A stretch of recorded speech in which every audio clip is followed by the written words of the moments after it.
Okay, so here we go. How to draw an eye and use it with some emotion.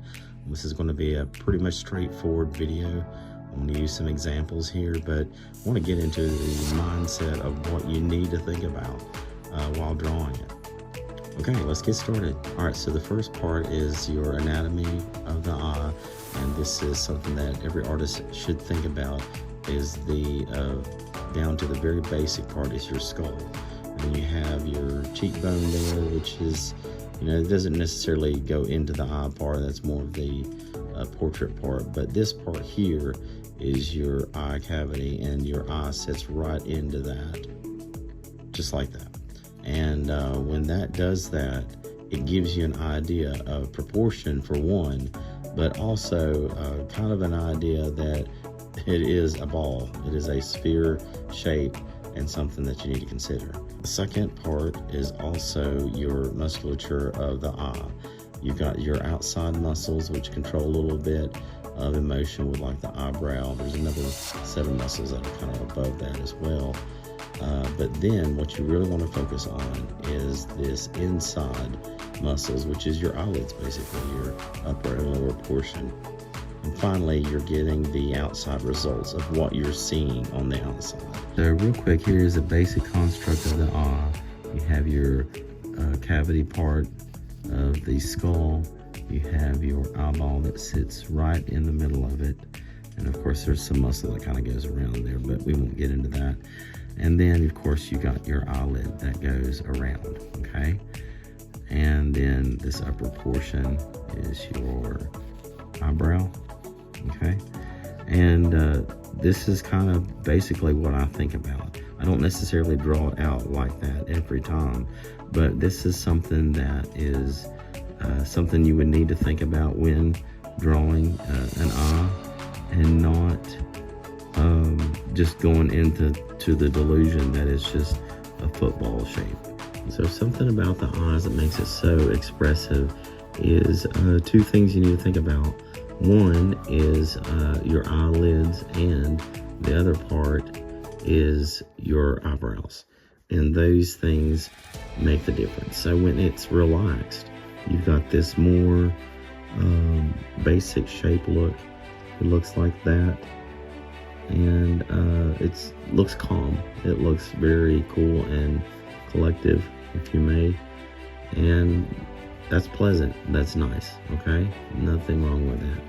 But then, as you go on down a little bit farther, we're going to make one a little more expressive. And so the same idea, but you come here, and instead, okay, you've got this, but instead you've got a little bit of the eyebrow, but then this or the eyelid rather, and then this eyebrow goes down, okay?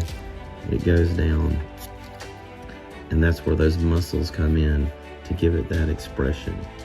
So once that goes down, it's more of an angry look, and with the eyelid up slightly, you can tell there's a little more emotion there. But if this eyelid was a little bit lower, for instance, that would look more of a angry and actually a little bit of a tired look as well. All right, another cool part is another part of emotion is when you draw the eye and you do it with a little more of the eyeball itself into view, and a little more expressive as far as like your eyebrows kind of lift up a little here. Practice it so you can see. But then you go here, and then you've got this a little bit of a gaze here, and as you can tell already, this person looks scared. And why is because you're seeing less of that upper eyelid and even the lower one, and more of the eyeball itself. So it's more of a surprised look, and the eyebrows go up a little bit. Almost, you can even do kind of like a worried look. But this part slants this way, okay? So that's really cool, especially when you do this and you make, this is probably a little more stylized. But you make that, definitely make those pupils smaller, and keep going like that. And this one, definitely, this person looks pretty scared. Signature eyes, and these are like eyes that are definitely recognizable. For instance, famous characters. Remember that eye orifice that I was telling you about with your skull? You can actually use that to your advantage. And in this case, we're going to try to do like a famous fictional character here. But you got the eyeball part, but you're still thinking about that skull orifice there, and it kind of goes around. And pretty interesting how these things kind of work out, right? And a little bit. All right, so that goes around. You're thinking of that orifice, and got a little bit of not really an angry, maybe a more determined look. You shade that in like so, okay? And as I darken this, you can tell a little bit of who we're going for, right? Especially when you add some more shading, it gives it more of that idea of who we're going for. Pencil, let it stop breaking, that would help. Yeah, so just like that. It's a little bit of Deadpool there. All right, let's do a few more. Okay, so this one is a little more of an iconic or maybe character eye. And the same thing, you're thinking of the orifice, you're thinking of that skull area. You don't have to draw it out all the time or anything like that, but you're keeping it in your mind because that eyeball is sitting right in there. But in this case, you've got a little more stylized view. This one's going to be a little more angular. It kind of goes in, and this angles a little more. And this goes here. And this, the iris itself is way smaller. Like I said, we're going with a more stylized look. And this kind of gives it a little more Dragon Ball Z look. And of course, you can always go back in, do a little more shading, okay? And the great thing about this is, like, it all goes back to the basic anatomy of the eye. You're not going to get this kind of look.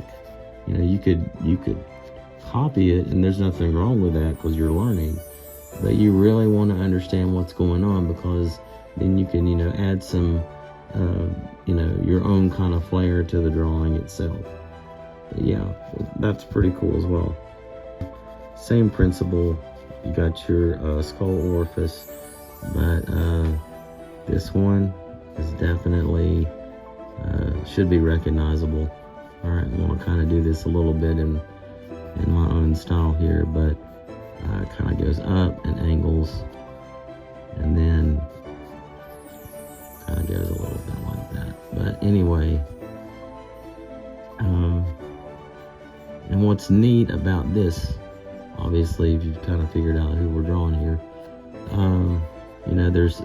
there's two wave patterns on this one, where the inside eye kind of goes like this. You got more angles on the outside, so that's kind of cool there. So get that.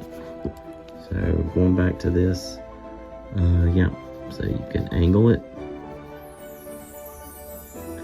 and you're not going to be able to really get into the stylization of some of these things until you really understand the basic parts of what you're drawing, and then you can get into stuff like cool eye masks.